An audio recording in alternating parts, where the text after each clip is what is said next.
जय कृष्ण बलराम कृष्ण बलराम कृष्ण बलराम जय वृंदावन धाम जय राधा श्याम सुंदर राधा श्याम सुंदर राधा श्याम सुंदर ललिता विशाखा जय ललिता विशाखा जय राधे श्याम ललिता विशाखा जय राधे श्याम जय ललिता विशाखा जय राधे श्याम ललिता विशाखा जय राधे श्याम जय अष्ट सखी जय राधा माधव अष्ट सखी जय राधा माधव जय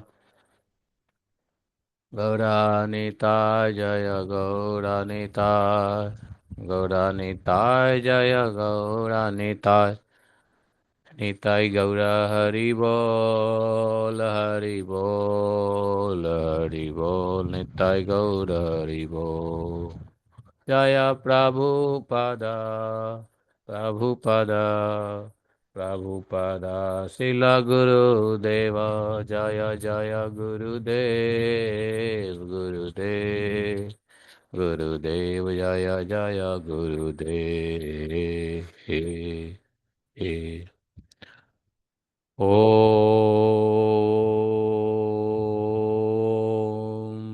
नमो भगवते वासुदेवाय। ओम नमो भगवते वासुदेवाय। ओम नमो भगवते वासुदेवाय। ओम नमो भगवते वासुदेवाय। नारायणं नमस्कृत्यं नरं चैवं नरोत्तमं देवीं सरस्वतीं व्यासं ततो जयमुदीरयेत्। नष्टप्रायस्वभद्रेषु नित्यं भागवतसेवया भगवतीरुत्तमश्लोके भक्तिः भवति नैष्ठकी। ॐ जन्मान्धशतन्वयादितरतः चार्थे स्वः विज्ञाश्वराट् तेने ब्रह्महृदयादिकवये मुह्यन्ति यत् सूर्यः तेजो वारिमृदां यथा विनिमयो यत्र त्रिसर्गो मृषां धाम्ना सदा निरस्तकुहकं सत्यं परमं धीमहि धर्मः प्रोजितकैतवत्र परमो निर्मत्सराणां सतां विद्यं मातृवस्तु शिवदं तापत्रयोन्मूलनं श्रीमद्भागवत महामुनिकृते किं वा परैश्वरः सद्यो हृदयबृहत्कृतिभिः शुश्रूभिः तत्क्षणात् निगम कल्पतरोर्गलितं फलं सुमुखाद् द्रवितशयुतं पिबत भागवतं रसमालयं मुहुरः रसिका भुविभावुकाः अहं सर्वस्य प्रभवो मत्तः सर्वं प्रवर्तते इति मत्वा भजन्ते मां बुधा भावा समन्विता मच्चित्ता मद्गतप्राणा बोधयन्तः परस्परं कथयतस्य मां नित्यं तुष्यन्ति च रमन्ति च तेषां सततयुक्तानां भजतां प्रीतिपूर्वकं ददामि बुद्धियोगन्तं येन मापुयान्ति ते तेषामेवानुकम्पार्थम् अहम् ज्ञानजं तमः नास्यात्मभावस्थो ज्ञानदीपेन भाषत अहमेवासमेवाग्रे न अन्यत् सत् असत्परं पश्चादमते तस्य यवशिष्येत स्वस्म्यहम् ऋतेऽर्थं यत् प्रतीयेत न प्रतीयेत चात्मनि तद्विद्यादातुनो मायां यथा भाषो यथात्मः यथा महान्ति भूतानि भूतेषु चावचेस्वनो पृष्ठान्यन्यपृष्ठानि तथा तेषु न तेष्वहम् एतावदेव जिज्ञास्यं तत्त्वजिज्ञासुनात्मना अन्नवितरेका तद्व्यसनसम्पदा।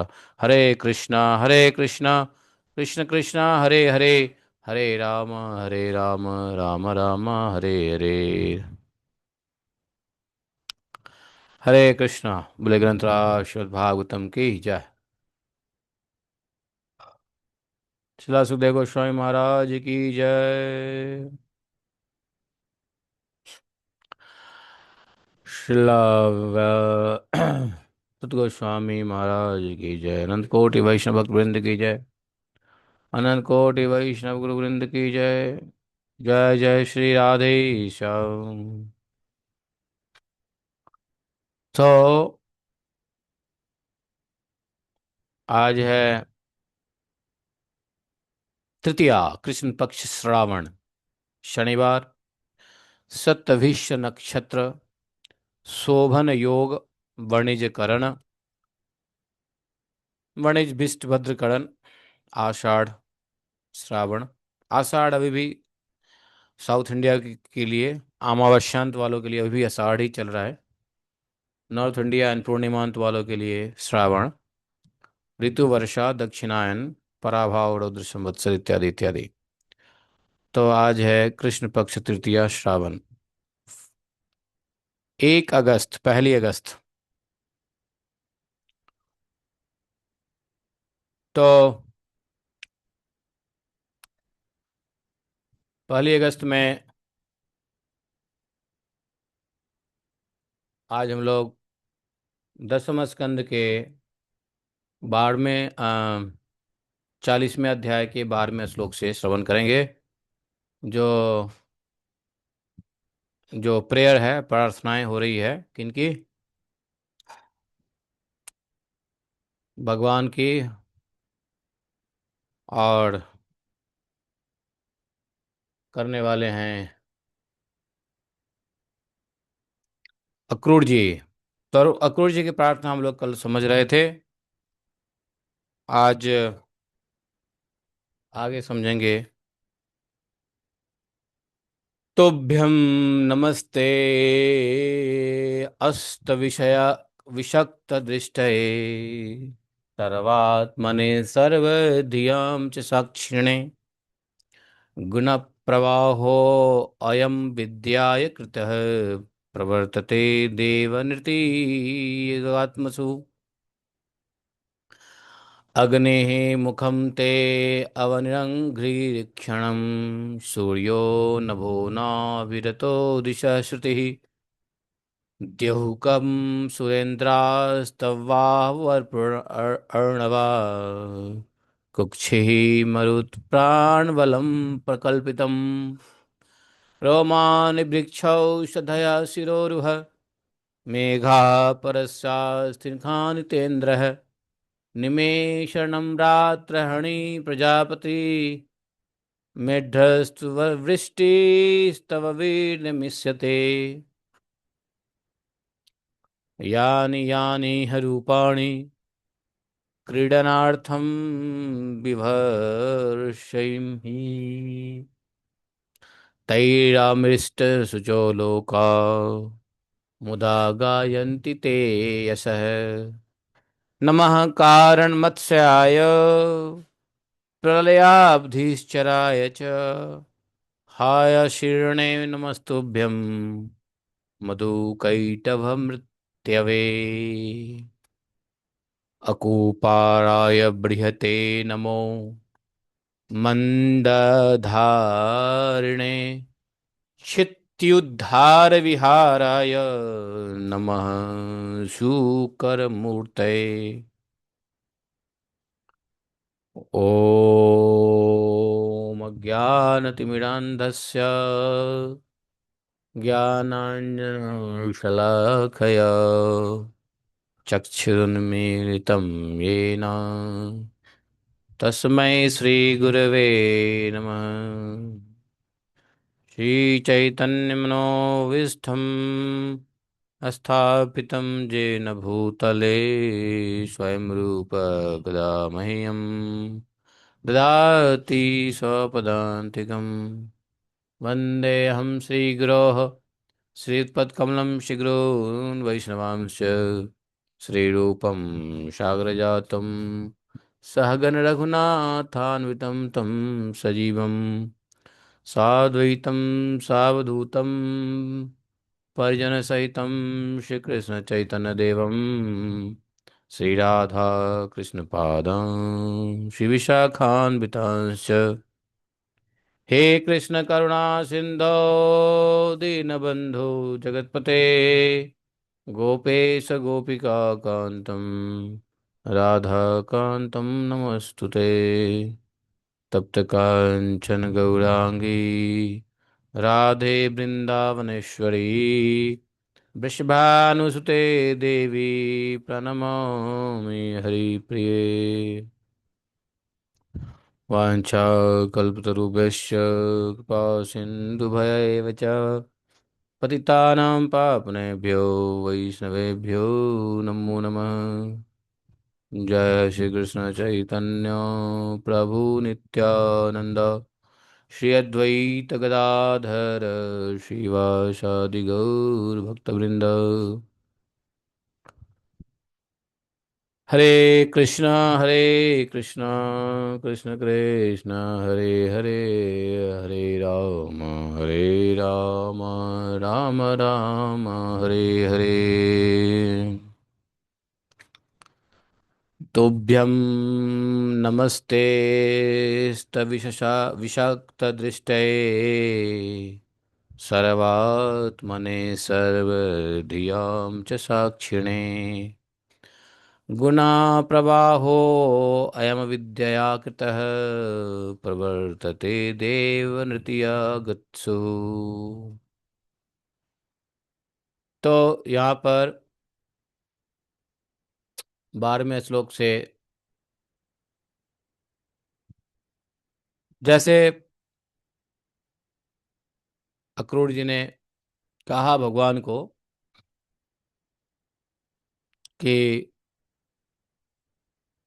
ये तीनों गुण जो है आप ही की है, आपकी आपके प्रकृति की तीन गुण,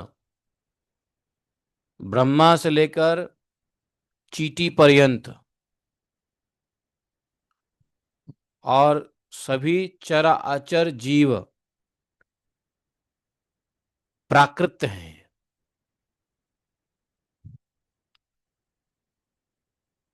प्रकृति के गुणों से सभी जीव ओत प्रोत है। जैसे कैसे? जैसे वस्त्र में धागे ओत प्रोत रहते हैं, सूत, वस्त्र में सूत होता है ना, सूत मतलब धागा, क्या बोलेंगे उसको, सूत। जैसे वस्त्र में सूत ओतप्रोत रहता है, वैसे ही आपकी तीन गुण त्रिगुणमयी प्रकृति पूरे जगत को, चींटी से लेकर ब्रह्मा तक, सबको गुणमयी करके रखता है, ऐसा कहा।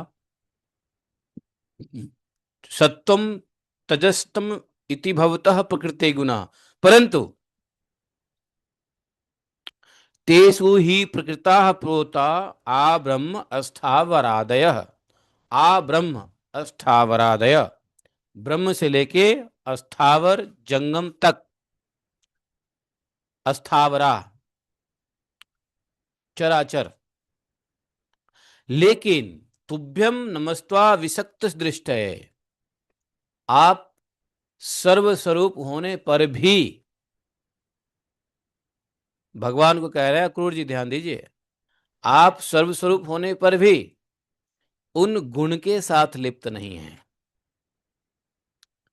आपकी दृष्टि क्या है? निर्लिप्त है, क्योंकि आप समस्त वृत्तियों के दृष्टा हैं, साक्षी हैं, सीयर हैं, अवलोकन करता है। यह गुणों के प्रवाह से होने वाली सृष्टि अज्ञान मूलक है, और वह देवता, मनुष्य, पशु, पक्षी आदि समस्त योनियों में व्याप्त है, परंतु आप उससे सर्वथा ही अलग हैं। आप सबके वृत्तियों के साक्षी हैं, आपकी दृष्टि निर्लिप्त है। और जो गुणों के प्रभाव से क्या होता है? अज्ञान होता है। अज्ञान का मूल है गुण। गुण से आच्छादित जीव अज्ञानता में हो रहता है। तो ये गुणों के प्रवाह से जो सृष्टि बनती है वह अज्ञान मूलक है, और देवी मनुष्य देवता मनुष्य पशु पक्षी सभी समस्त योनियों में व्याप्त है अज्ञान मूलक गुण की प्रवाह। लेकिन आप उस सब से सर्वथा अलग हैं। इसलिए मैं आपको नमस्कार करता हूं। तुभ्यं नमस्ते अस्त विष विषक्त दृष्टे।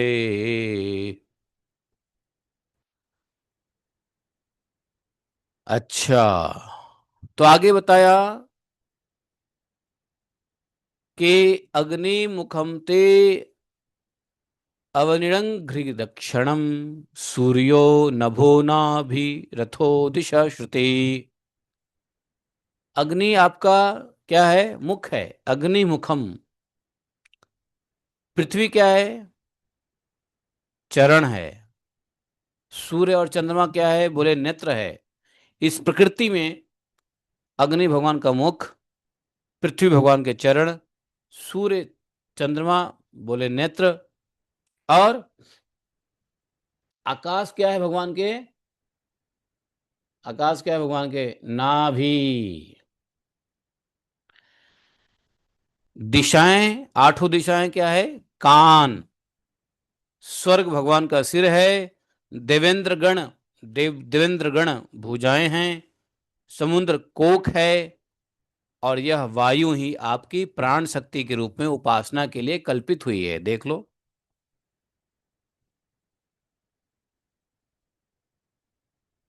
तो यहां पर भगवान कृष्ण ने भी कहा ही था गीता में कि सूर्य और चंद्रमा मेरे नेत्र हैं। सूर्य नेत्रम, शशि सूर्य नेत्रम, वहां भी बताया था भगवान ने। नहीं, जब विश्वरूप दर्शन योग होता है, अर्जुन को विश्वरूप दर्शन कराते हैं, तो क्या देखा? अर्जुन ने क्या देखा? अनादि मध्यांत अनंत वीर्यम अनंत बाहु शशिशूर्य नेत्रम। ऐसा देखा अर्जुन ने। पश्यामि त्वाम दीप्त हुताश वक्त्रम स्वतेजसा विश्व इदम तपंतम। तो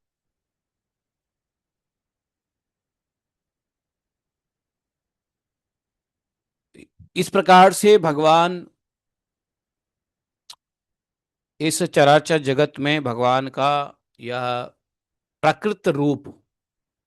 कहोगे भगवान का कोई प्राकृत रूप होता है क्या? अरे, जब भगवान की ही प्रकृति है, तो प्रकृति के अंदर में भी भगवान के ही, अग्नि अगर प्रकृति है तो मुख भी भगवान का ही है, पृथ्वी चरण है, सूर्य चंद्रमा नेत्र है, ये सब प्रकृति के अंदर है। और क्या है? बोले कि रोमानी वृक्ष औषधय शिरोरुह्य, शिरोरुहा, बोले वृक्ष और औषधियां ये आपके रोम हैं। और मेघ क्या है? शिरोरुहा। मेघ आपके बालों, बाल हैं, सिर के बाल हैं। मेघा है। परस्या स्थिनखान तेन्द्र। और पर्वत आपके क्या है? हड्डियां हैं, अस्थि समूह है, और नख हैं। दिन रात पलकों का खोलना और मीचना है। और प्रजापति जनेन्द्रिय हैं। और वृष्टि ही आपका वीर्य है। हे अविनाशी भगवान, त्वया त्वत् अव्ययात्मन पुरुषे प्रकल्पिता लोका सपाला बहुजीव संकुला। कैसे?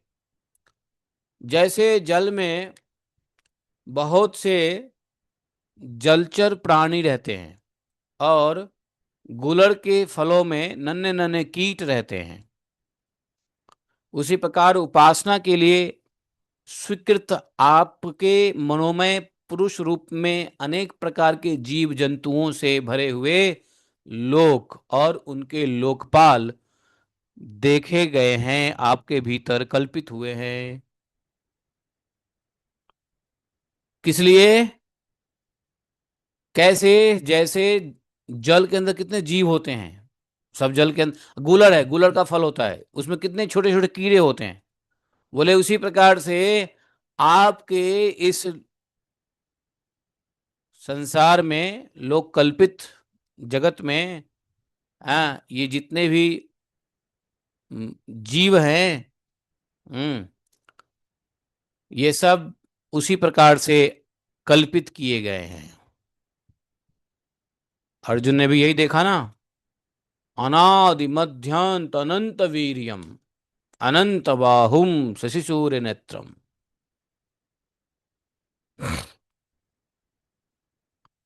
और आप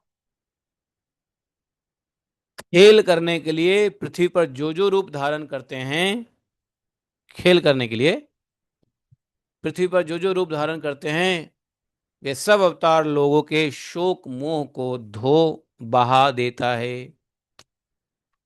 और फिर, और फिर क्या? सब लोग बड़े आनंद से आपके निर्मल यश का गान करते हैं।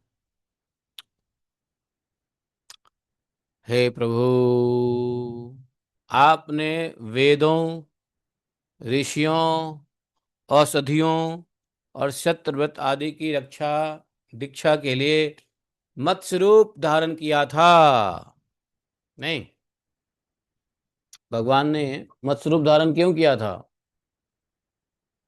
वेदों की रक्षा करने के लिए, मत्स्य की रक्षा, मत्स्य रूप में वेदों की रक्षा, ऋषियों की रक्षा, औषधियों की रक्षा और सत्यव्रत महाराज की भी, और भी अनेक चीजों की रक्षा।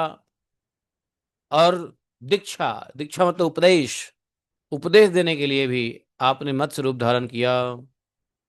और प्रलय के समुद्र में क्या किया? स्वच्छंद विहार किया था।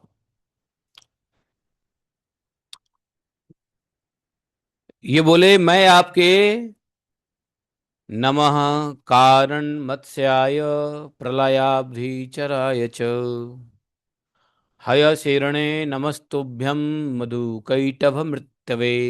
मैं आपके ऐसे, हैं, मत्स्य रूप को नमस्कार करता हूँ। आपने ही मधु कैटभ नाम के असुरों का संहार करने के लिए क्या किया था? हयग्रीव, हय शिरणे अर्थात घोड़े के शरीर वाला रूप धारण किया था, हयग्रीव अवतार धारण किया था। मैं आपके नमस्तुभ्यम, उसके उस रूप को भी नमस्कार करता हूँ। तो मत्स्य रूप को नमस्कार करता हूँ, और हयग्रीव रूप में भी आपको नमस्कार करता हूँ, हयग्रीव रूप को भी। तो यहां से भगवान के अवतारों का श्लोक शुरू कर दिया इन्होंने। फिर कहा, अकुपाराय बृहते नमो मंदधारिणे चित्युद्धा विहाराय च सुकर मूर्ते। आपने ही कच्छप, विशाल कच्छप रूप ग्रहण किया, और विशाल कच्छप रूप ग्रहण करके आपने मंदराचल पर्वत को अपने पीठ पे धारण किया। ऐसे विशाल कच्छप रूपधारी भगवान को मेरा नमस्कार है। और आपने क्या किया? वाराह रूप भी धारण किया। किस लिए? पृथ्वी के उद्धार की लीला करने के लिए। आपको मेरा बार बार नमस्कार है। तो मत्स्य अवतार, हयग्रीव अवतार, फिर कच्छप अवतार, और फिर शुकर अवतार, वाराह रूप, और फिर नमस्ते अद्भुत सिंहाय साधु लोक भयापह वामनाय नमस्तुभ्यं क्रांत त्रिभुवनाय च। आपने प्रहलाद जैसे साधु जनों का भय मिटाने के लिए हे प्रभु उस अलौकिक नृसिंह रूप का जो धारण किया उसको नमस्कार है। आपने वामन रूप ग्रहण करके अपने छोटे से नन्हे से पगों से, नहीं अपने पगों से, नन्हे से पगे नहीं, अपने पगों से, अपने पैरों से आपने तीनों लोक नाप लिया था। आपके वामन रूप अवतार को भी नमस्कार है। नमो भृगूणाम पतये दीप्त छत्र नक्षदे, नमस्ते रघुवर्याय रावणांतकाराय। बोला कि धर्म का उल्लंघन करने वाले घमंडी क्षत्रियों के वर्ण को का छेदन कर देने के लिए आपने भृगुपति परशुराम रूप ग्रहण किया था। हैं, क्षत्रिय राजा लोग क्या कर रहे थे? धर्म का उल्लंघन कर रहे थे, घमंडी हो रहे थे। तो क्षत्रिय समूह का ही आपने नाश करने के लिए परशुराम रूप से ग्रहण किया। ऐसे अधार्मिक क्षत्रिय, मैं आपके परशुराम रूप को भी प्रणाम करता हूं। और रावण के नाश के लिए, रावण के नाश के लिए आपने जो रूप धारण किया था, कौन सा रूप धारण? रघुवंशी राम के रूप में अवतार ग्रहण किया था। मैं आपको नमस्कार करता हूँ। नमस्ते वासुदेवाय, नमः संकर्षणाय च प्रद्युम्नाय अनिरुद्धाय सात्वतां पतये नमः। वैष्णव लोगों को और यदुवंशियों के पालन पोषण करने के लिए आपने ही अपने को वासुदेव, संकर्षण, प्रद्युम्न और अनिरुद्ध इन चक्रव्यूह के रूप में प्रकट किया है। मैं आपको बार बार नमस्कार करता हूँ। और भगवन जी, भगवत जीव लोको अयम मोहितस्तुम मायया अहम मिथ्या सद्ग्राहो भ्राम्यते कर्म वर्म कर्म वर्मत्सु। बोले ये दैत्य और दानव को मोहित करने के लिए आपने क्या किया? शुद्ध अहिंसा मार्ग के प्रवर्तन के लिए, है ना, बुद्ध का रूप ग्रहण किया। मैंने करेंगे, जब ये बोल रहे हैं तो करेंगे, ऐसा करेंगे बोल रहे हैं। लोक मोहितस्तु माया अहम मित्य सद्ग्राहो भ्रामते कर्म, तो आप करेंगे। वामन अवतार, बुद्ध का अवतार तो बाद में हुआ ना, तो इसलिए करेंगे। तो आपके उस नमस्कार, उस रूप को भी नमस्कार करते हैं। पृथ्वी के क्षत्रिय जब मलेच्छ प्राय हो जाएंगे, पृथ्वी के क्षत्रिय मलेच्छ प्राय हो जाएंगे, तब उनका नाश करने के लिए ही आप कल्कि के रूप में अवतीर्ण होंगे। मैं आपको नमस्कार करता हूँ। पृथ्वी के जितने भी राजा है मलेच्छ तो हो ही रहे हैं, मलेच्छ ही राजा बनते हैं ज्यादातर। लेकिन चलो अभी तो बैकवर्ड बनते हैं राजा, शूद्र राजा बन रहे हैं। लेकिन एक समय आएगा जो मलेच्छ ही का ही राज्य हो जाएगा। यहाँ तक कि भारत के ऊपर भी मलेच्छ का राज रहेगा। अभी मलेच्छ का राज तो था ही, अंग्रेज क्या है, मलेच्छ ही है। लेकिन अभी रुको, अभी घोर कलयुग में सब जगह मलेच्छ का ही राज्य छा जाएगा। तब उन सबके नाश करने के लिए भगवान पुनः कल की रूप से अवतार ग्रहण करेंगे। मैं आपको कल की रूप अवतार का को नमस्कार करता हूँ। तो यहाँ पर 22 श्लोक में जो है नमस्ते किल कल की रूपिणी भगवान के अलग अलग रूपों का भी नमस्कार किया है। हे भगवान, हाँ, नमो बुद्धाय शुद्धाय दैत्य दानव विमोहिने मलेच्छ प्रायक्ष हंत्रे, हैं, नमस्ते कल की रूपिणे। बोले हे भगवान, ये सब के सब जीव आपकी माया से मोहित हो रहे हैं, और इस मोह के कारण ही यह मैं हूं और यह मेरा है, इस झूठे प्रपंच में फंसकर कर्म के मार्ग से भटक रहे हैं। झूठे दुराग्रहों में फंसकर क्या कर रहे हैं? कर्म के मार्ग में फट भटक रहे हैं। मेरे स्वामी, इसी प्रकार मैं भी अनित्य अनात्म दुखेशु विपर्यम मति मह्यम, मैं भी आपकी माया से मोहित हो रहे हैं।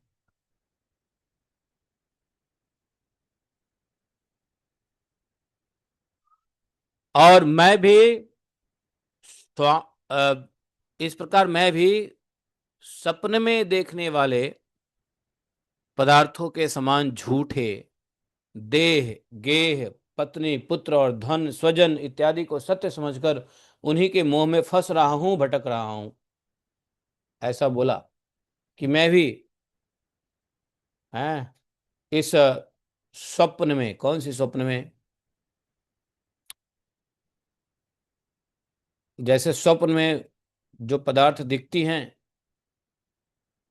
उसी के समान एक झूठा गेह, देह, शरीर और घर, पत्नी और पुत्र, धन और संबंधी, मकान और दुकान, है कि नहीं, इस सब को सत्य समझकर मैं मोह में फंस रहा हूं और भटक रहा हूं। मेरी मूर्खता तो देखिए प्रभु, मैं अनित्य वस्तुओं को नित्य और अनात्म वस्तुओं को आत्मा और दुख को ही सुख समझ लिया है। अनित्या अनात्म दुखेशु विपर्य मति मह्यम, दंडरामस्त विमोष्टो न जाने तुम अनात्म प्रियम। आत्म, आपको हम नहीं जान रहे हैं, क्योंकि हमारी बुद्धि अनित्य वस्तुओं में नित्य है, अनात्मा में आत्मा और दुख को सुख समझ लिया है। भला ऐसी उल्टी बुद्धि की भी कोई सीमा है क्या? है। इस प्रकार अज्ञानवश संसारिक सुख दुख आदि द्वंद्व में ही रम गया। इस प्रकार अज्ञानवश क्या हुआ? सांसारिक दुख द्वंद्व, सुख दुख के द्वंद्व में, सुख दुख, गर्मी ठंडी, लाभ हानि है, ये सब द्वंद्व है। तो इस द्वंद्व में ही रम गया और यह बात बिल्कुल भूल गया कि आप ही हमारे सच्चे प्यारे हैं, आप ही हमारे सच्चे हितैषी हैं, आप ही हमारे सच्चे सच्चे सच्चे सच्चे रक्षक हैं। जैसे यथा, कैसे, यथा बुधो जलम हित्वा प्रतिक्षणम तद तद तद तदुद्भवैः। जैसे कोई अनजान मनुष्य जल के लिए तालाब पर जाए और उसे उसी से पैदा हुए मतलब तालाब, मान लो कि तालाब ढका हुआ है घास आदि से, घास पत्तों से मान लो तालाब ढका हुआ है, और मनुष्य को पता नहीं है कि वहां तालाब है, और जल के लिए वहां पर जाए और यह मान ले कि यहाँ जल है ही नहीं है। जैसे सूर्य की किरणों में झूठ मूठ प्रतीत होने वाली जल के लिए मृग तृष्णा की ओर दौड़ पड़े, तो जहां पे वास्तव में जल है लेकिन ढका हुआ है, जल है लेकिन थोड़ा ढका हुआ है घास से, तो वहां जल नहीं दिख रहा है। लेकिन जल कहाँ दिख रहा है? झूठ मूठ के, जो सूर्य के किरणों की वजह से जो मिराज बन रहा है, मृग तृष्णा, जैसे मृग दौड़ते हैं, झूठे जल के स्रोत में हम दौड़ रहे हैं, लेकिन जहां पे कुएं पे हम खड़े हैं और वहां ढका हुआ है घास पत्ते से, हम वहां जल नहीं देख रहे हैं। समझो, यही है। तो वैसे ही मैं अपनी ही माया से छिपे रहने के कारण आपको छोड़कर विषयों के सुख की आशा से भटक रहा हूं। भगवान अपनी माया से छिपे हुए हैं। हम लोग एक तरीके से क्या कह रहे हैं ये कि भगवान तो हमारे अंदर ही हैं, नहीं, और छिपे हुए हैं कैसे? माया से। तो माया से छिपे हुए हैं लेकिन पता है कि भगवान यहीं पर हैं, तो यहां पर न ढूंढ करके हम भाग रहे हैं यहाँ वहां भगवान को ढूंढने के लिए। ठीक वैसे ही बताया जैसे कुएं पे खड़े हो लेकिन घास से ढका हुआ है, तो लग रहा है कि यहाँ जल है ही नहीं, लेकिन जल वहीं पर है। और भटक रहे हैं चारों बगल सूर्य के किरणों के द्वारा प्रतीत झूठे मूठे के जल मिराज के ऊपर।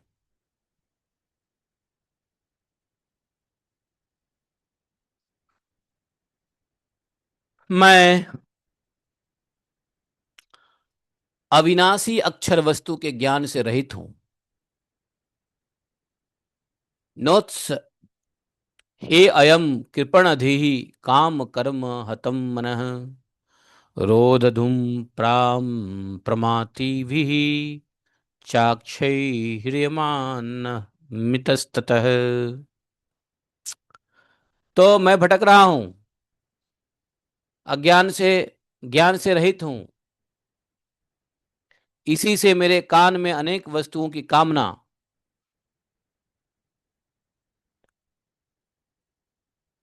सॉरी, इसी से मेरे मन में कर्म, काम कर्म हतम मना, तो मन में कृपणधि, कैसे, इस प्रकार के कृपणधि से, कृपण से, कृपण बोल, मैं अपने मन में अनेक वस्तुओं की कामना करता हूं। देखो, मन में पहले क्या होता है, वस्तुओं की कामना होती है, और कामना के बाद क्या होता है, उसको प्राप्त करने के लिए कर्म का व्यक्ति संकल्प करता है, ऐसा करके मैं यह प्राप्त करूंगा। और इसके अलावे ये जो इंद्रियां जो है, इंद्रियां भी बड़ी प्रबल है, जिसका दमन करना दुस्तर है। इंद्रियों का दमन करना बहुत कठिन है। इंद्रियों का दमन करना बहुत कठिन है।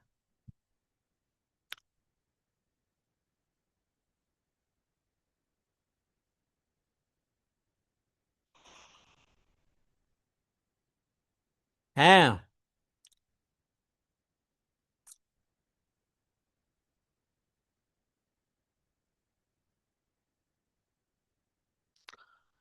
और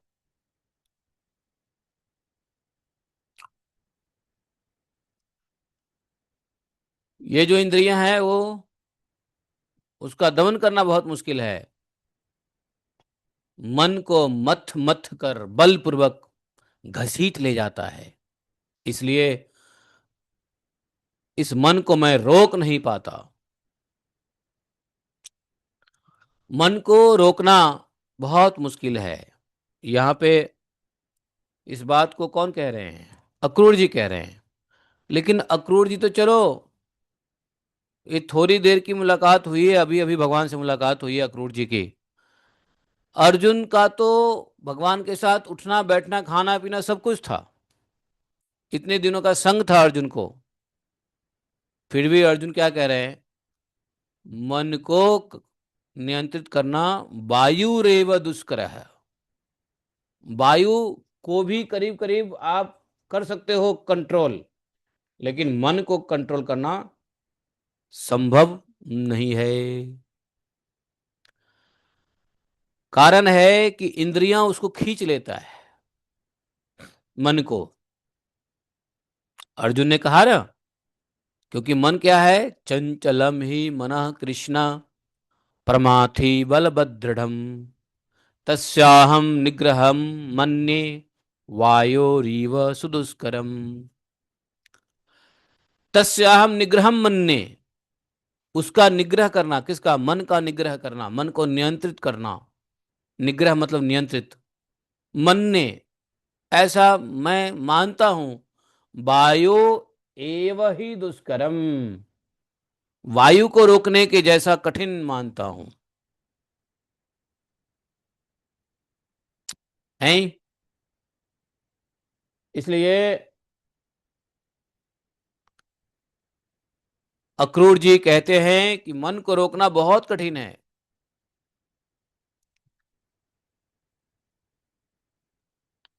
है? तो मन में, मन मन क्यों क्या क्या होता है कि मन कामना करता है, और कामना से कर्म होता है। कर्म के कर्म से जो कुछ भी मिलता है उससे इंद्रिय भोग होता है। तो इसीलिए बोले कि मन को यदि भगवान में लगाओगे तो कर्म ही नहीं करोगे। मन को अगर विषय में लगा दिया तो फिर विषय वस्तु की कामना होगी, उसके लिए कर्म करोगे। इसलिए यदि मन को भगवान के धाम में, भगवान के रूप में, भगवान के गुण नाम में लगा दिया तो अधिक अधिक कर्मों के संकल्प नहीं उठेंगे। और इंद्रियां भी जो है ना बहुत प्रबलता से भोग नहीं करेगा। अथवा इंद्रियां जो है मन को मथ करके बलपूर्वक घसीट ले जाती है, इसलिए मन को रोक नहीं पाता। इस प्रकार भटका हुआ मैं आपके उन चरण कमलों की छत्र छाया में आ पहुंचा हूं, जो दुष्टों के लिए दुर्लभ है। हे मेरे स्वामी, इसे भी मैं आपका कृपा प्रसाद ही मानता हूं, क्योंकि हे पद्मनाभ, जब जीव के संसार से मुक्त होने का समय आता है तभी सत्पुरुषों की उपासना से चित्तवृत्ति में मन लगता है, चित्तवृत्ति आप में लगता है। ये कौन कह रहे हैं? अक्रूर जी कह रहे हैं कि मैं भटका हुआ हूं, अब जाकर के मैं आपके चरण छाया में आया हूं। और ये चरण छाया दुष्टों के लिए तो दुर्लभ है, जो दुष्ट है उनको तो आपके चरण मिलते ही नहीं है। लेकिन आपका चरण छाया मिला भी है तो इसमें आप ही की कृपा है,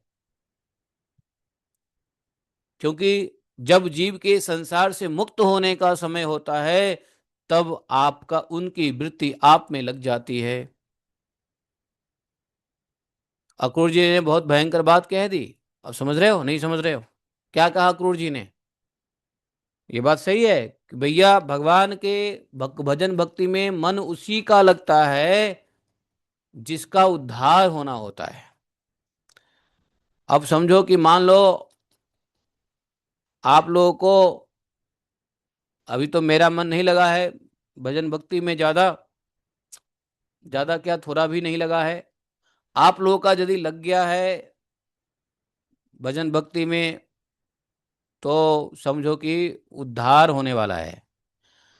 यह सूचना प्राप्त होते ही क्या करना चाहिए? और तेजी से लग जाना चाहिए। नहीं, पुंसो भवेत यरहि संसार णाप वर्ग है। संसार से जिसको मुक्त होने का समय आता है तो भगवान की ही कृपा से उसको भगवान की भक्ति सेवा मिलती है। और ये भक्ति सेवा जब थोड़ी मिल जाती है और लगे कि हाँ थोड़ी बहुत हमको भगवान के भजन में मन लग रहा है, तो उसमें गार्ड एक्सलेटर बढ़ा दो हैं, उसमें और सतर्क हो जाओ। जैसे आपके घर में आपके घर में पानी की अगर 2 बूंद आ जाए छत से तो आप सतर्क हो जाओगे अधिक पानी के लिए, या आप आराम से बैठे रहोगे मस्ती करोगे? कोई बात नहीं, अभी 2 ही बूंद आ रहा है। नहीं, आप सतर्क हो जाओगे, क्योंकि आपको लग गया है कि 2 बूंद आया है, मतलब अब जल की कृपा हो रही है कि घर में आ रहे हैं। तो आप क्या करते हो? रिपेयरिंग करके जल को रोकते हो। लेकिन भक्ति में यदि थोड़ा बहुत मन लग रहा है तो भक्ति को रोको मत। भक्ति भगवान के नाम में, कथा में यदि थोड़ा भी आनंद आने लगा है तो यह इस बात का प्रमाण है कि संसारणार्पवर्ग सत्व अब्ज नाभ सदुपासनया मति स्यात्। तो इसको और सीरियसली लेना चाहिए कि भगवान की बड़ी कृपा हुई है। शायद भगवान चाहते हैं कि अब हम संसार से मुक्त होने वाले हैं। जब संसार से मुक्त होने की जब आपकी यह संकेत मिल जाता है तो क्या करना चाहिए? संसार में और नहीं भटकना चाहिए। पता चले कि अरे संसार में भटक गए, भगवान की कृपा तो हुई थी लेकिन कृपा हाथ से फिसल गई मछली की तरह। कृपा फिसलती भी है।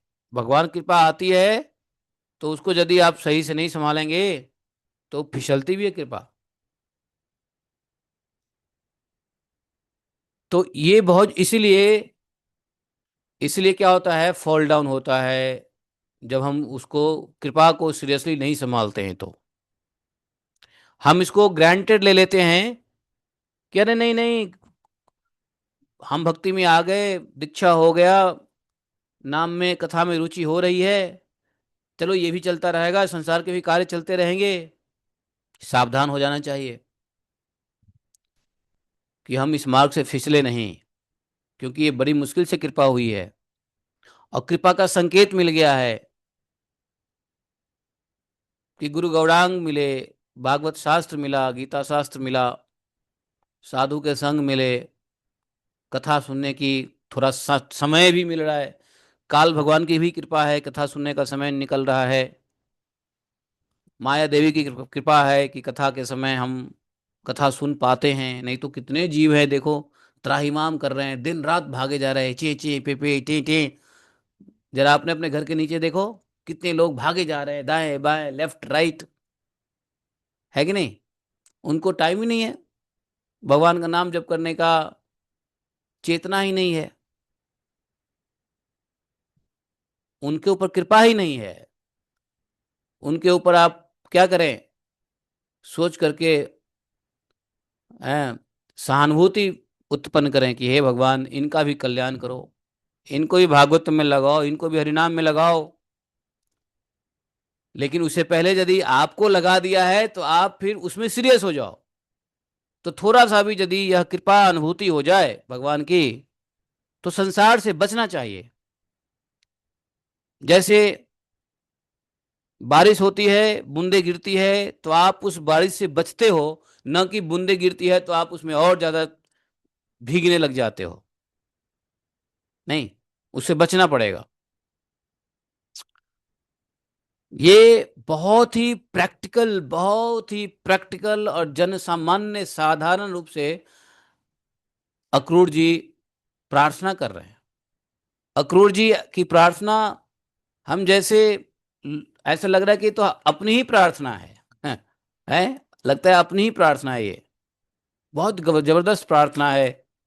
अक्रूर जी की प्रार्थना यदि गालो तो भी भगवान प्रसन्न हो जाएं। नहीं, कितना साधारण तरीके से अक्रूर जी ने, कल भी हम लोगों ने समझा और आज भी समझ रहे हैं कि कितना अक्रूर जी की प्रार्थना में भगवान की सभी लीलाएं हैं। मत्स्य अवतार, कुर्मा कुर्मा अवतार, राम अवतार, परशुराम अवतार, बुद्ध अवतार, देश अवतार, सारे 10 अवतारों का वर्णन है। यहाँ तक कि नमस्ते वासुदेवाय, नमः शंकरनाथ शंकरस्नाच प्रद्युम्नाय अनिरुद्धाय सत्वताय पतये नमः। अक्रूर जी कह रहे हैं मैं अनित्याय आत्म दुखेशु विपर्य मोहितम मह्यम। अरे ये अक्रूर जी की बात क्या, तो हम, हमारी भी तो यही हाल है कि अनित्याय आत्म दुखेशु, अनित्य को नित्य समझे हैं, नित्य को अनित्य समझे हैं, दुख को सुख समझते हैं, सुख को समझते ही नहीं है, देखा ही नहीं सुख। और ये जो विपर्य ज्ञान है, ये ज्ञान तो हम जैसे जन समाधान के लिए है। और हम और क्या करते हैं, द्वंद रामास्त मोह इष्ट जनत मन प्रियम। ऊपर से हम इस संसार के द्वंद्व में फंसे हुए हैं और मन से जो है ना, मन में इच्छा करते हैं और फिर उस इच्छा को पूर्ति करने के लिए कर्म करते हैं, और कर्म के प्रवाह में क्या होता है, फिर से कर्म बनाते हैं, फिर से संस्कार बनाते हैं। जब मन की कामना से कर्म करोगे, मन की इच्छा को पूर्ति करने के लिए जो कर्म करोगे, वो कर्म बंधन में बांधेगा। लेकिन भगवत इच्छा के लिए भगवत इच्छा, गुरु इच्छा के लिए कर्म करेंगे, वो कर्म बंधन नहीं है, क्योंकि ये सब भगवान की प्रसन्नता के लिए है। और यदि संसार के कर्म करने पड़ते भी हैं तो उसको भी भगवान को ही समर्पण कर दो, तो कर्म बंधन नहीं लगेगा। तो ये सब बहुत जबरदस्त, ये सब मतलब बेसिक प्रार्थनाएं हैं जो हम लोगों के लिए, ये साधारण लोगों के लिए है। अक्रूर जी तो महान है? तो बोले कि जबरदस्त है, देखो। पुंसो भवेत यर्हि संसरणा अर्पण अपवर्ग, संसरण अपवर्ग है। तो आपका कृपा है, और जब जीव के संसार से मुक्त होने का समय आता है, तब वह आपके अंदर चित्त वृत्ति आप में लगती है।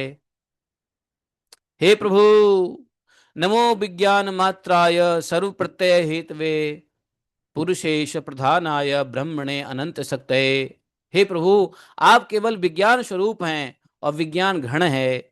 जितने भी चीजें देखी जाती है, प्रतीतियां होती है, जितने भी वृत्तियां हैं, उन उन सबके आप ही कारण और अधिष्ठान है।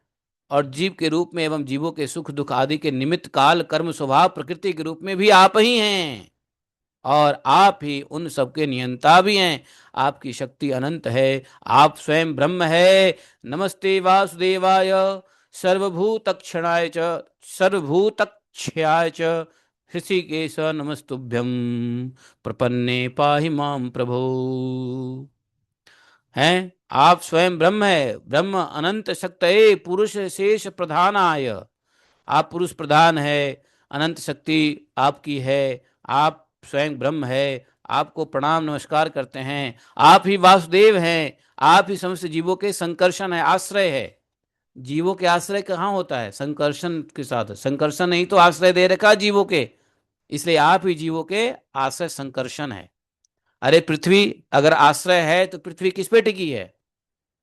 हैं, ये ब्रह्मांड किस पे टिका है? तो इसलिए बोला आप संकर्षण आप ही है। नमस्ते वासुदेवाय सर्वभूतक्षयाय च हृषिकेश नमस्तुभ्यम। आप ही बुद्धि है और मन के अधिष्ठात्री देवता ऋषिकेश प्रद्युम्न अनिरुद्ध आप ही हैं। तो मैं आपको बार बार नमस्कार करता हूँ।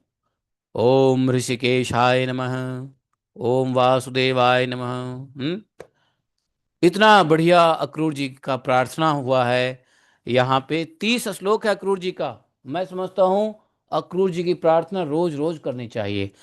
भागवतम के अंदर में वन ऑफ द बेस्ट प्रार्थना है अक्रूर जी का, जो जन साधारण की प्रार्थना है। इतना डाउन टू अर्थ प्रार्थना किया है अक्रूर जी ने।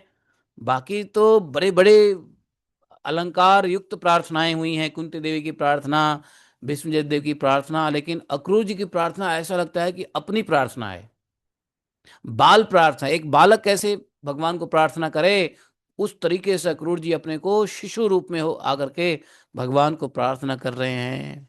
जबरदस्त प्रार्थना है, आई लाइक इट। समझे? आपको पसंद है, आया कि नहीं आया अक्रूर जी का प्रार्थना पता नहीं, पर बहुत अच्छी प्रार्थना है। और इस प्रार्थना को गा सकते हो, इस प्रार्थना को गा सकते हो। इसमें भगवान के सभी अवतार का वर्णन है, भगवान की प्रकृति गुणों की स्थिति का वर्णन है, इसमें महातत्व का वर्णन है, मूल प्रकृति, उससे निकलने वाले अहंकार, उसके बाद तमस अहंकार, रजस अहंकार, सत्व अहंकार, सारा वर्णन है। उसके बाद जो है पूरे जगत का वर्णन है, किस प्रकार से भगवान के अन्य अन्य रूपों का, अन्य अन्य अवतारों का वर्णन है। उसके बाद किस प्रकार से मन बुद्धि अहंकार कार्य करती है, उसका वर्णन है। किस प्रकार से संसार में मन लगा रहता है, किस प्रकार से खींचा, कारण क्या है, इंद्रियां कैसे प्रबल है, उसके उसको कौन खींचती रहती है, सब उसका बताया है। और फिर किस प्रकार से जो है, हम्म तो ये जो प्रार्थना है 30 श्लोक का, जबरदस्त है। न तो अस्मि अहम त्वा अखिल हेतु हेतुम नारायणम पुरुषम आद्यम अव्ययम यन्नाभिजातांदविंद कोशाद ब्रह्मा वीरासिद यतेश लोकः भूस्तयो अग्निः पवनः खमादिः महान जादेर्ण मनः इंद्रियाणि सर्वेन्द्रियार्थां विबुधाश्च सर्वे जेहे तवस्ते जगतोऽङ्गभूताः नैते स्वरूपं विदुरात्मनस्ते हि जादयो अनात्मतया गृहीता अजो अबुद्ध अनुबुद्ध स गुणैर्जाया गुणात् परं वेद न ते स्वरूपम् त्वां योगिनो यजन्तद्ध महापुरुषमीश्वरम् साध्यात्मं साधिभूतं च साधिदैवं च साधवः त्रयाय च विद्याय केचित्त्वं वैवितानिकाः द्विजाः यजन्ते विततैः यज्ञैः नानारूपं मराख्यया एके त्वाम् अखिलकर्माणि सन्न्यस्योपशमं गताः ज्ञानिनं ज्ञानयज्ञेन यजन्ति ज्ञानविग्रहम् अन्ये च संस्कृतात्मानो विधिनाभिहितेन ते यजन्ति त्वम् अन्ययास्त्वां वै बहुमूर्तेकमूर्तिकं त्वामेवान्ये शिवोक्तेन मार्गेण शिवरूपिणम् बहवाचार्य विभेदेन भगवन् समुपासते सर्व एव यजन्ति त्वां सर्वदेवं महेश्वरम् जे अप्यन्य देवता भक्ताः अद्यप्य अन्यधियः प्रभो यदाद्रि प्रभवा नद्यः पर्जन्यपूरिता प्रभो विशन्ति सर्वतः सिन्धुं तद्वत् त्वां गतयो अनन्ततः सत्त्वं रजस्तम इति भवतः प्रकृते गुणाः तेषु हि प्रकृताः ओत्प्रोता अब्रह्मस्थावरादय तुभ्यं नमस्ते अस्तविशक्तदृष्टे सर्वात्मने सर्वधियां च साक्षिणे गुणप्रवाहो अयं विद्यया कृतः प्रवर्तते देवनृतीयागतस्मसु अग्निः मुखं ते अनिरङ्घृतक्षणं सूर्यो नभो नाभिरथो दिशः श्रुतिः द्यहुकं सुरेन्द्रास्तवावो वर्णाः कुक्षीः मरुत प्राणबलं प्रकल्पितम् रोमानि वृक्षौषधया शिरोरुहा मेघा परस्यास्थिना खानितेन्द्र निमेषं रत्राहणि प्रजापतिः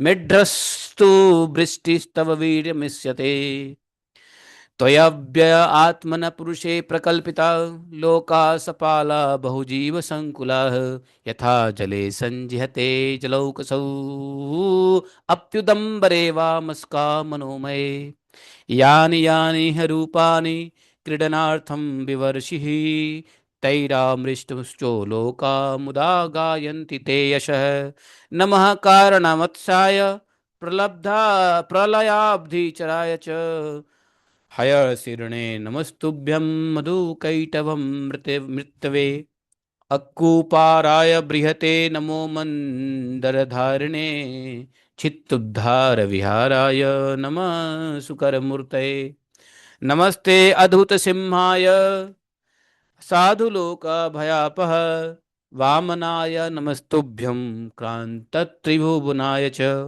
नमो भ्रीगुणां पतये दीप्यक्षत्रवनच्छिद्यते नमस्ते रघुवर्याय रावणान्तकराय च नमस्ते वासुदेवाय नमः संकर्षणाय च प्रद्युम्नाय अनिरुद्धाय सात्वतं पतये नमः नमो बुधाय शुद्धाय दैत्यदानवविमोहने मलेक्षप्राय क्षंत्रहंत्रे नमस्ते कल्किरूपिणे भगवत जीवलोकोऽयं मोहितस्तव मायया अहं मत्य सद्ग्राहो भ्राम्यते कर्मवत् मन्मत्सु अहं चात्मात्मजागर दारार्थ स्वजनादिहेषु स्वजनादिषु भ्रमामि स्वप्नकल्पेषु मूढ़ सत्य धिया विभो अनित्य अनात्म दुखेषु विपर्यमतीय मतीह ही अहम द्वन्द्वारामः तमोविष्टो न जाने त्वा आत्मनः प्रियम् यथा बुधो जलं हित्वा प्रतिच्छन्नं तदुद्भवैः अभ्यते मृतृष्णां वै तद्वत्त्वाहं प्राङ्मुखः नोत्से अहं कृपाणधिः काम हरतं मनः रोदतुं प्रमाथिभिः चाक्षैः ह्रियमाणमितस्ततः सो अहं तवाङ्घ्रयुगपतो अस्मसतां दुरापं तच्चाप्यहं भवदनुग्रह ईशमये पुंसो भवेद्यर्हि संसरापवर्ग त्वया अम्बज नाभ सदुपासनया मति स्यात्। नमो विज्ञान मात्राय सर्व प्रत्यय तवे। पुरुषेश प्रधानाय ब्रह्मणे अनंत शक्तये। नमस्ते वासुदेवाय सर्वभूतक्षयाय च। ऋषिकेश ऋषिकेश नमस्तुभ्यं प्रपन्नं पाहि मां प्रभो। ऋषिकेश नमस्तुभ्यं प्रपन्नं पाहि मां प्रभो। प्रपन्नम पाहि मां प्रभु। ये 30 श्लोक है भागवतम के। यह ऐसा प्रेयर है जिसके एक एक श्लोक के अर्थ पढ़ते पढ़ते मेरे दिमाग में आता है। तो इसलिए ये बहुत अच्छे से मैंने प्रैक्टिस किया हुआ है इस प्रेयर का। और यह प्रेयर 30 श्लोक में एक एक श्लोक के भाव को समझ में आता है। यहाँ पे क्या नहीं कह दिया है भगवान को अक्रूर जी ने कि हे भगवान, आपको कौन किस रूप में भजता है वही बताया है। योगी कैसे भजता है, ज्ञानी कैसे भजता है, ये अन्य अन्य देवता के रूप में भी लोग भजते हैं, तो मतलब बताओ। और फिर संस्कार संपन्न लोग आपके भिन्न भिन्न रूपों के मूर्तियों का वर्णन करते हैं। अन्य च संस्कृतात्मनो विधि नाम विधेहि हितेन ते। जबरदस्त प्रार्थना है ये। अक्रूर जी की प्रार्थना बहुत फेमस नहीं है, लोग बागों ने इस पे ध्यान नहीं दिया है, लेकिन अक्रूर जी की प्रार्थना जबरदस्त है। 30 श्लोक रोज पढ़ने वाला है, पठनीय है। इसमें इसमें जयदेव गोस्वामी जो लिखा है ना दशावतार वर्णन है, उसका भी वर्णन है अक्रूर जी के प्रार्थना में। तो इसको पढ़ने से जो दशावतार की जो स्तुति है वो भी हो जाती है। इसको पढ़ने से भगवान की प्रकृति और दिव्य गुणों के वर्णन हो जाते हैं। इसको पढ़ने से नाना प्रकार के जो हम्म, अ, देखो कैसे कह रहे हैं कि हमारी बुद्धि कैसे हो रही है। हम ये न जाने तो हम आत्मना प्रिय, मैं अपने आत्मा के लिए प्रिय क्या है ये मैं जान ही नहीं रहा हूं। हमारी बुद्धि कहाँ लगी है? अनित्या अनात्य दुखे सुखेसु। अनित्य में नित्य, नित्य में अनित्य, दुख में सुख, यही हमारी बुद्धि लगी हुई है। हम दुख में हैं लेकिन सुख की अनुभूति कर रहे हैं। और हम जा ऐसी हमारी विपरे बुद्धि है, इसको क्या बोला? विपरे बुद्धि, उल्टी बुद्धि। और इस द्वंद्व में हम फंस करके हम जानते ही नहीं है कि हमारा आत्मा के लिए प्रिय क्या है, what is good for my soul. हम फंसे हुए हैं। You share these 30 slokas. अरे शेयर क्या है, एवरीथिंग एवरीवेयर अवेलेबल। आप किताब में इंटरनेट पे है, सब जगह है ना, उसमें है। इसको आप अलग से निकालो। 30 चैप्टर्स अभी हमने हमने हाँ 10-40 और इसको मैंने अभी दोबारा से, अभी हमने कल भी हमने पढ़ा, आज भी पढ़ा, लेकिन अभी पूरे 30 श्लोक को हमने गायन करके आपको सुनाया। नहीं सुनाया गायन करके? तो ये जबरदस्त प्रेयर है भाई, आप साधारण मत समझो इसको। इसमें सारे लक्षण वर्णन कर दिया है। बताओ, पुंसो भवेत यही संसार नावर पड़। अरे समझ लो कि संसार से मुक्त होने का समय आता है तो सत्पुरुषों की उपासना से चित्त वृत्ति आप में लगती है। सत्पुरुषों की उपासना, यहाँ पे गुरुओं का भी वर्णन कर दिया है। क्या लिखा है? सदुपासनाय है मति स्यात्। सदुपासनाय अर्थात सत्पुरुषों की उपासना, अर्थात गुरु। सत्पुरुष कौन होते हैं? गुरु होते हैं। तो सत्पुरुषों की उपासना से चित्तवृत्ति आप में लगती है। तो जब हम सत्पुरुषों में श्रद्धा करते हैं, भक्तों में श्रद्धा करते हैं, गुरु में श्रद्धा करते हैं, तो सत्पुरुषों की उपासना क्या है? श्रद्धा करना ही उपासना है। गुरु की उपासना क्या है? गुरु में श्रद्धा ही गुरु की उपासना है। साधु की उपासना क्या है? साधु में श्रद्धा होगा तो उपासना करोगे। उपासना मतलब क्या? आप नजदीक में बैठोगे, उप आसन। उप आसन, उनके आसन के नीचे बैठो। उपासन जैसे होता है राष्ट्रपति उपराष्ट्रपति, राष्ट्रपति के नीचे के आसन में उपराष्ट्रपति, उसी प्रकार से आसन में गुरुजी उप आसन, गुरुजी को उपासन, नीचे के सीट पे बैठो, साधु संतों के नीचे के सीट पे, तो उसको बोलते हैं उपासन। तो सत्पुरुषों का संग होता है तो चित्त वृत्ति आप में लगती है। यहाँ पे अक्रूर जी एक बात समझो, ये नहीं कह रहे हैं कि सीधी चित्त वृत्ति आप में लग जाती है, नहीं। सीधा चित्त वृत्ति आप में नहीं लगता है। आपकी कृपा से पहले किसकी कृपा होती है? सत्पुरुषों की कृपा होती है। आपकी कृपा से पहले सत्पुरुषों की कृपा होती है। लेकिन जब आपकी कृपा यह होती है कि संसार से मुक्त का समय आता है, तब सत्पुरुष से आप मिलवाते हो, और उनकी उपासना से, उनके अंदर श्रद्धा करने से, उनकी वचनों को सुनने से, उनके साथ में उठने बैठने से चित्तवृत्ति आप में लगती है। डायरेक्ट आप में चित्तवृत्ति, भगवान की कृपा मात्र से चित्तवृत्ति नहीं होती है। तो भगवान, चित्तवृत्ति भगवान में लगे, यह भगवान की कृपा डायरेक्ट नहीं है, यह इनडायरेक्ट कृपा है। भगवान में चित्तवृत्ति लगे, यह डायरेक्ट कृपा भक्तों की होती है, संतों की होती है, गुरुओं की होती है। भगवान की इनडायरेक्ट कृपा होती है। भगवान इनडायरेक्टली कृपा करते हैं कि हरि कृपा बिन मिले ही नहीं संता। तो उनकी कृपा होगी जब ही संत मिलेंगे, संत से भगवान में मन लगेगा। ये इतनी स्पष्ट वाणी से ये कह रहे हैं, पुंसो भवेद यह यह ही संसार वर्ग त्वयात त्वयात त्वयात यब्जनाभ सदुपासनाया। यब्जनाभ अर्थात भक्त, जो आपके पद्म, आपके चरण कमलों में अपने को समर्पित किए हुए भक्त हैं, तत् यब्जनाभ सदुपासनया मति स्यात्। एक्चुअली ये जो है, और फिर भगवान की ग्लोरिफिकेशन भी है। नमो विज्ञान मात्राय सर्व प्रत्यय हेतवे पुरुषेश प्रधानाय ब्रह्मणे अनंत सत्य। तो मैं समझता हूं कि अक्रूर जी की ये प्रार्थना है, आ हा, किसी के हृदय की क्रूरता को निकाल देने वाली है। ऐसी प्रार्थना अक्रूर जी की है। हमारे आपके हृदय में क्रूर नाम की चीज ही नहीं रहेगा अक्रूर जी की प्रार्थना से। और बड़ा हॉलिस्टिक प्रार्थना है, समग्र प्रार्थना है, और सब कुछ इसमें समाहित है। तो ऐसा कुछ भी नहीं है जो नहीं है, सब कुछ समाहित है ना।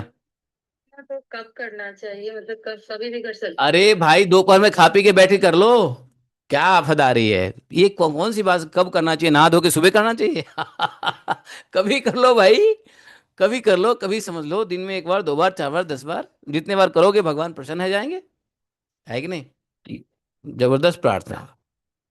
हैं। इस प्रार्थना में भगवान का कहने का मीनिंग लगता है कि भगवान मतलब अपने इस प्रार्थना में भगवान नहीं कह रहे हैं, इस प्रार्थना भक्त कह रहे हैं। अरे इको क्यों हो रहा है मेरी आवाज? हाँ, मेरी आवाज इको क्यों हो रही है आपके आपके यहाँ? ऐसा कौन सा डिवाइस लगा हुआ है? अच्छा, तो ये भक्त कह रहे हैं, है ना? ये भक्त कह रहे हैं, भगवान कहाँ कह रहे हैं? भगवान तो चुपचाप सुन रहे हैं। अब आगे बस इतना प्रार्थना किया है, भगवान प्रसन्न हुए हैं। भगवान ने अक्रूर जी को कहा है, अक्रूर जी, ये सब बातें लिखी नहीं है, लेकिन आगे आपको अगले चैप्टर में कहेंगे। भगवान अपने सुखदेव महाराज कह रहे हैं अगले चैप्टर में, हम कल करेंगे अगला चैप्टर, जिसमें भगवान अपना दिव्य रूप का दर्शन कराया है इस प्रार्थना के बाद, और फिर दिव्य रूप का दर्शन करा के छिपा लिया है अपने आप को। और अक्रूर जी ने देखा कि जब दिव्य रूप दिखा के भगवान अंतर ध्यान हो गए हैं, तब अक्रूर जी जल से बाहर आए हैं, और जल्दी से उन्होंने अपना सारा कार्य संभाला है, जिस कार्य के लिए जो कार्य कर रहे हैं। तो एक बात समझ लो कि जो काम करना है वो भी करना है। अक्रूर जी तुरंत भगवान के दिव्य रूप देख करके अपने कामों में लग गए हैं। लेकिन अक्रूर जी का काम किसका काम है? भगवान का काम है। अक्रूर जी नहीं ले जाते तो कंस कैसे मरता? तो अक्रूर जी भगवान का बहुत बड़ा कार्य कर रहे हैं, अक्रूर जी सारथी बने हैं। तो हम लोग को भगवान की प्रार्थना के साथ साथ भगवान की प्रसन्नता के लिए कर्म भी करना पड़ेगा। अक्रूर जी प्रसन्न, भगवान को प्रार्थना किया, भगवान ने दर्शन दिए, अब दर्शन दे के अंतर ध्यान हो गए।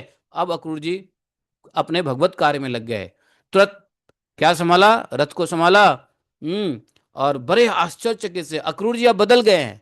पहले अक्रूर जी कुछ और थे, अब भगवान के उस दर्शन को देख करके बदल से गए हैं, और बड़े आश्चर्यचकित होकर के अब समझ में आ गया है अक्रूर जी को कि मैं खाली पीली का चिंता कर रहा था कृष्ण की रक्षा के लिए। अरे तो स्वयं नारायण है, भगवान है ना? ये तो देख ही लेंगे। लेकिन उससे पहले अक्रूर जी ने क्या किया था जानते हो? अक्रूर जी की व्यवस्था ऐसी थी कि अपने गुप्तचरों को चारों ओर फैला दिया था कि कहीं रास्ते में ही अटैक ना कर दे। तो इसलिए चारों ओर अपने अपने नदी किनारे जंगलों में अपने गुप्तचरों के रख दिया था। और सब जहां से इशारा होती कि रास्ता क्लियर है, अक्रूर जी रथ को हाँक देते थे। अक्रूर जी ने अपनी सारी व्यवस्था कर रखे थे। इसलिए भगवान कितना भी समर्थ क्यों ना हो, हम लोग को भगवान की भाव यदि अच्छे हैं तो हमको भगवान की रक्षा के लिए भी सोचना पड़ेगा। भगवान कितने भी पेट भरे भगवान का क्यों ना हो, लेकिन फिर भगवान को भोजन देने के लिए हमें सोचना पड़ेगा। यही तो सेवा है। देखो, भूखों को खिलाना सेवा नहीं है। आपको अरे ये क्या बात कर दी उल्टी। हाँ, भूखों को, दरिद्रों को, गरीब को खिलाना सेवा नहीं है, वह आपका कर्तव्य है। लेकिन सेवा कब होता है? जिसको जिस चीज की जरूरत नहीं होती है और आप उसको देते हो और वो स्वीकार करते हैं, तो वह सेवा होता है। सेवा और कर्तव्य में अंतर समझो। अब मान लो हम जैसे भूखे नंगे को जरूरत है और आपने कुछ दे दी, तो ये सेवा नहीं है, ये आपका फर्ज है। जरूरतमंद को सेवा करना ये आपका फर्ज है, सेवा नहीं है। सेवा होता है जब साधु को कुछ नहीं चाहिए, साधु आत्माराम है, आप उसको देते हो, स्वीकारते हैं, वो सेवा हो गई। और भगवान को कुछ नहीं चाहिए होता है, फिर भी आप दे रहे हो, भगवान स्वीकारते हैं आपकी सेवा को, वो सेवा है ना। गुरु जी को कुछ नहीं चाहिए फिर भी आप दिए जा रहे हो, माता पिता को कुछ नहीं चाहिए आपसे लेकिन फिर भी दे रहे हो, सेवा है। हमें माता पिता को चाहिए और आप दे रहे हो, तो वो आपका कर्तव्य है, फर्ज है, वो आपका जिम्मेदारी है। तो सेवा और जिम्मेदारी में, सेवा और कर्तव्य में अंतर समझो। आप मत समझना कि रोड के भूखे लोगों को खिला दिया तो सेवा हो गया, वो सेवा नहीं है, वो आपका परम कर्तव्य है, आपकी जिम्मेदारी है। जिसके पास अधिक धन है वो निर्धन को थोड़ा सा भोजन कराए, वस्त्र दे, लेकिन वो सेवा में नहीं आता। तो जो कर्तव्य है वो धर्म का पालन है, लेकिन जो सेवा है वो ही अध्यात्म है, वही स्पिरिचुअल प्लेटफॉर्म पे है। बाकी तो कर्तव्य है, धर्म है, कर्म है। तो यहां पर अक्रूर जी, भगवान को रक्षा की जरूरत थी क्या? फिर भी अक्रूर जी ने क्या किया? जाने से पहले अपने सभी, ये बात गोपाल चंपू में लिखा हुआ है कि अक्रूर जी ने क्या क्या व्यवस्था कर रखी थी भगवान की सुरक्षा के लिए। जीव गोस्वामी लिखते हैं कि अपने, मतलब जब जहां तक मथुरा की सीमा लगती है और उसके बावजूद भी आगे भी हर जंगलों में तैनात किए हुए थे अपने गुप्तचर को। जहां से अक्रूर जी को सिग्नल मिलता कि रास्ता क्लियर है, कोई भय नहीं है, कोई टेंशन नहीं है, निकलो, तो वहां से अक्रूर जी निकल जाते। जहां से सिग्नल मिलता नहीं रुको, तो वहां रुक जाते। जहां पे उन्होंने सिग्नल दिया यहां रुक के स्नान कर लो, वहां रुक के स्नान किए। अब वहां से सिग्नल की, अब जब भगवान ने अपना स्वरूप दिखा दिया अक्रूर जी को, तो अक्रूर जी का सारा चिंता दूर हो गया। अक्रूर जी ने अब अपने व्यवस्था पे भरोसा नहीं किया। अब भगवान निर्भय होकर के अक्रूर जी चले मथुरा, लेकिन व्यवस्था सारा कर रखा था अक्रूर जी ने।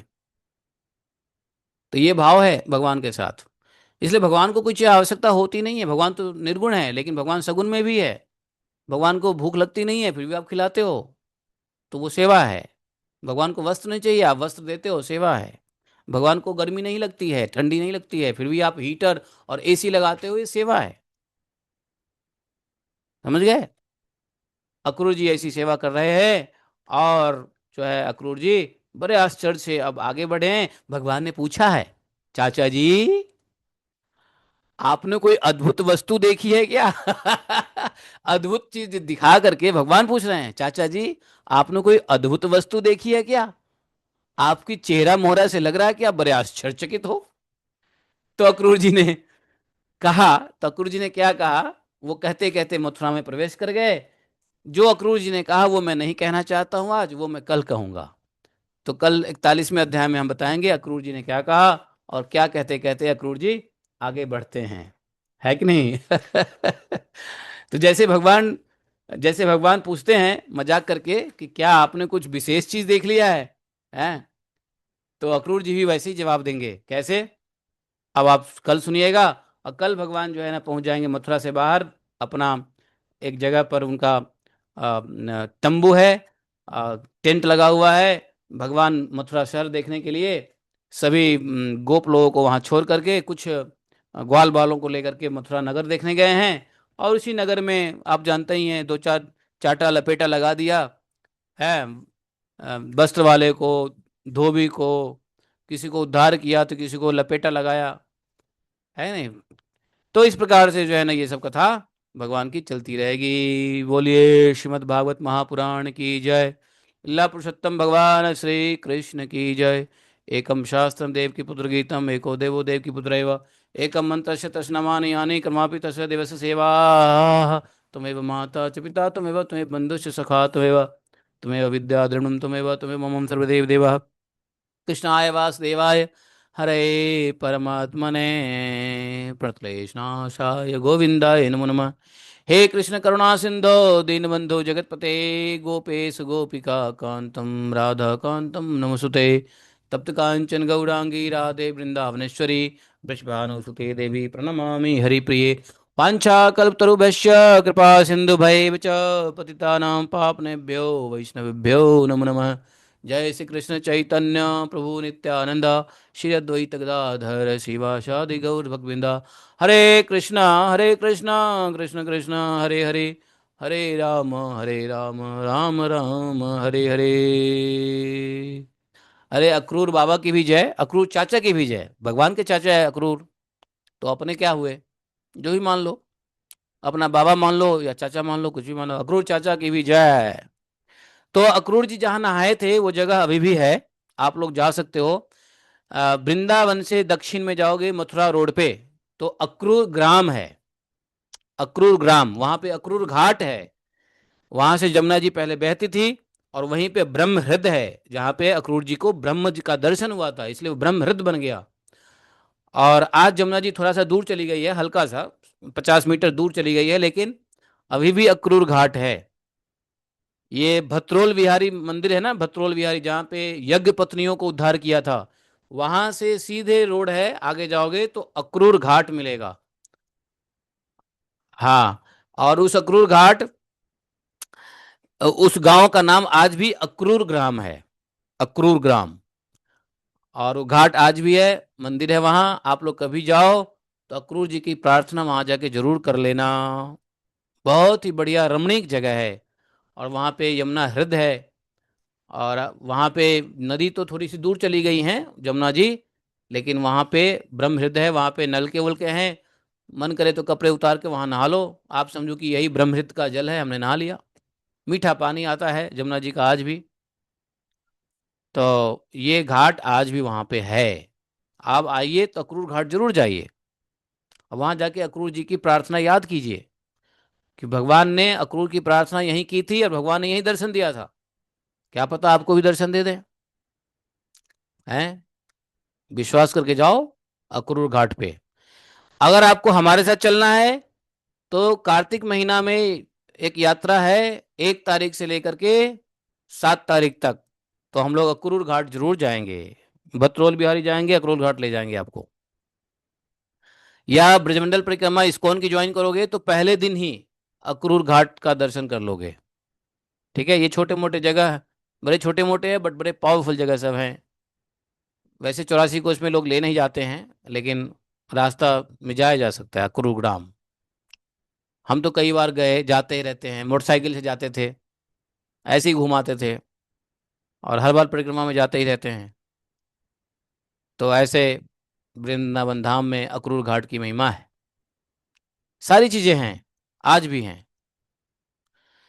ये जगह पुनः लुप्त हो जाए या आप संसार से लुप्त हो जाए, विच एवर इज अर्लियर, आप देख लें उस जगह को। या तो जगह लुप्त हो जाए या आप संसार से लुप्त हो जाए जो भी पहले हो उससे पहले आप दर्शन कर लें। अब बताओ क्या पहले होगा, विच विल बी अर्लियर? आप लुप्त होंगे संसार से या ये जगह, यह स्थान लुप्त होगा संसार से? है, तो विच एवर इज अर्लियर, जाकर के दर्शन कर लो, आस्वादन करो, रसास्वादन करो। जय जय श्री राधे, हरे कृष्णा। गोपी गीतम की जय बोलो। जयति ते अधिकम जन्मना ब्रज श्रयत इंदिरा शाश्वतत्रयी नैतदृश्यतां देक्षुतावका